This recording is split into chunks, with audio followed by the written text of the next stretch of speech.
लगे हसत म्हणाले सावकारला घ्यावं लागेल ना.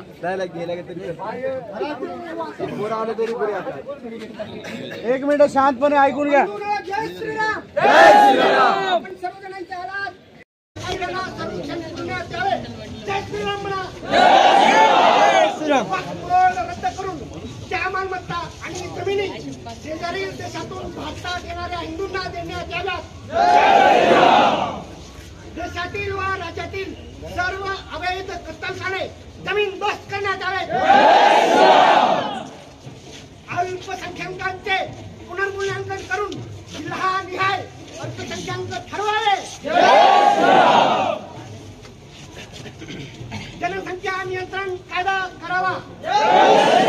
भारतातील सर्व हिंदू धार्मिक स्थळे शासनाच्या नियंत्रणातून मुक्त करण्यात हत्या बंदी कायद्याची कठोर अंमलबजावणी करण्यात यावी. वापरलेल्या गाडीची नोंदणी रद्द करण्यात यावी. कारण एक बार पकडलेली गाडी वारंवार गोमोसाठी वापरली जात आहे. सर्व शासकीय योजनांचा फायदा 2 अपत्य असणाऱ्यांनाच देण्यात यावा. ही खूप मोठी मागणी आहे.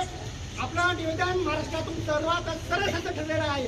10वी मागणी सांगतो, शीख बांधवांप्रमाणे सर्व हिंदूंना हत्यार वापरण्याची परवानगी द्यावी. उत्तर प्रदेशच्या कायद्याप्रमाणे लव जिहाद कायदा संपूर्ण भारतभर लागू करण्यात यावा. हे निवेदन साहेबांना आम्ही देत आहोत. त्यांनी कृपया मुख्यमंत्री साहेब, गृहमंत्री साहेब, प्रधानमंत्री साहेब, देशाचे गृहमंत्री आणि सर्व शासकीय कार्यालयांना त्याची प्रत पाठवावी ही नम्र विनंती.